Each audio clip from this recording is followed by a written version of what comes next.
ನಮಸ್ಕಾರ, ನಾನು ನರೇಂದ್ರ ಕುಮಾರ್ ಕೋಟ. ಇವತ್ತು ಬಸೂರಿನ ನಿಲ್ಲಿಸುಕಲ್ಲಿನ ಬಗ್ಗೆ ಮಾಹಿತಿಯನ್ನು ಪ್ರದೀಪ್ ಅವರು ಕೊಡ್ತಾರೆ. ಕೇಳೋಣ ಬನ್ನಿ ಸರ್. ಅದು ಅಂದರೆ ಏನು ಸರ್ ನಿಲ್ಲಿಸುಕಲ್ಲು ಅಂದರೆ? ನಿಲ್ಲಿಸುಕಲ್ಲು ಅಂತ ಹೇಳಿದ್ರೆ ಒಬ್ಬ ವ್ಯಕ್ತಿ ಸಮಾಧಿಯ ಸ್ಥಳದಲ್ಲಿ ಅವರ ನೆನಪಿಗೋಸ್ಕರ ಹಾಕುವಂಥ ಕಲ್ಲುಗಳದ್ದಾಗಲಿ ಆಗಿರುತ್ತೆ. ವಿಶೇಷವಾಗಿ ಹಿಂದಿನ ಕಾಲದಲ್ಲಿ ಬೃಹತ್ ಶಿಲಾಯುಗದ ಕಾಲದಲ್ಲಿ ನೆನಪಿಗೋಸ್ಕರುವಂಥ ಕೆಲಸಗಳನ್ನು ಮಾಡ್ತಾಯಿದ್ರು. ಆವಾಗ ಅವರ ನೆನಪುಗಳನ್ನು ಹೇಗೆ ಮಾಡ್ತಾಯಿದ್ರು ಕೂಡ ಅವ್ರನ್ನ ಆ ಜಾಗದಲ್ಲಿ ಒಂದು ಕಲ್ಲುಗಳನ್ನು ಹಾಕುವಂಥ ಸಮಾಧಿ ಸ್ಥಳದಲ್ಲಿ ಜಾಸ್ತಿಯಾಗಿ ಇರುತ್ತೆ. ಈ ಭಾಗದಲ್ಲಿ ಬಸವನ ಹಿಂದೆ ಒಂದು ಕ್ರಿಸ್ತಪೂರ್ವ ಕಾಲದ ಒಂದು ಅಂದರೆ ಸಾಮಾನ್ಯ ಶಕ ಪೂರ್ವ ಕಾಲದ ಒಂದು ನಿಲ್ಲಿಸುಕಲ್ಲನ್ನು ವರದಿ ಮಾಡಿದ್ವಿ.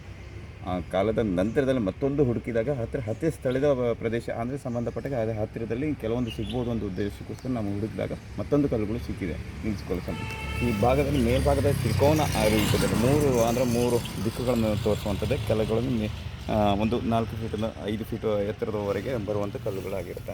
ಒಂದೊಂದು ಕಲ್ಲುಗಳು ಒಂದೊಂದು ರೀತಿ ಶಿಲ್ಪಕಲೆಯಲ್ಲಿ ತೋರಿಸ್ತಾರೆ. ಕೆಲವೊಂದು ಉಬ್ಬು ಶಿಲ್ಪದಲ್ಲಿ ತೋರಿಸ್ತಾರೆ, ಕೆಲವೊಂದು ಶಾರ್ಪ್ ಶಿಲ್ಪದಲ್ಲಿ ತೋರಿಸ್ತಾರೆ. ಈ ಭಾಗದ ಇದನ್ನು ಅಧಿಕೃತವಾಗಿ ನಾನು ಪ್ರೊಫೆಸರ್ ಟಿ ಮುರುಗೇಶ್ ಕೇಳಿದಾಗಲೂ ಅವರು ಅಧಿಕೃತವಾಗಿ ಗೊಳಿಸಿದ್ದಾರೆ. ಇದು ಮೆನ್ನೀರ ಅಂತ ಹೇಳ್ತಾರೆ, ಇಂಗ್ಲೀಷ್ನಲ್ಲಿ ಮೆನ್ನೀರ ಅಂತ ಕರೀತಾರೆ.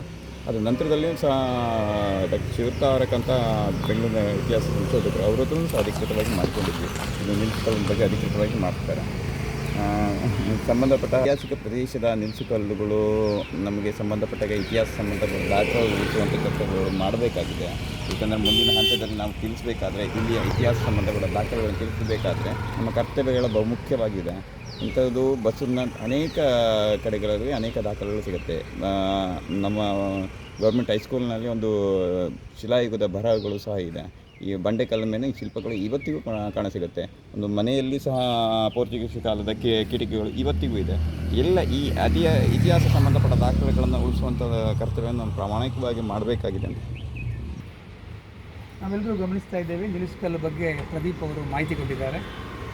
ಈ ಒಂದು ನಿಲ್ಲಿಸು ಕಲ್ಲುಗಳ ಬಗ್ಗೆ ನಾವು ಇದೊಂದು ಪ್ರಜ್ಞೆಯನ್ನು, ಒಂದು ಪ್ರಾಚ್ಯವಾದ ಪ್ರಜ್ಞೆಯನ್ನು ಕಾಪಾಡಿಕೊಳ್ಳುವ ದೃಷ್ಟಿಯಲ್ಲಿ ಇದರ ಬಗ್ಗೆ ಮಾಹಿತಿ ನೀಡ್ತಾ ಇದ್ದೇವೆ. ಮಾಹಿತಿ ನೀಡಿದ್ದಕ್ಕೆ ಪ್ರದೀಪ್ ಅವರು ಕೂಡ ಧನ್ಯವಾದ ಹೇಳ್ತಾ, ಇಂಥ ಕಲ್ಲುಗಳನ್ನು ಕಾಪಾಡಿಕೊಳ್ಳಬೇಕಾದಂಥ ದೊಡ್ಡ ಕರ್ತವ್ಯ ನಮ್ಮ ಮೇಲಿದೆ. ನಮಸ್ಕಾರ.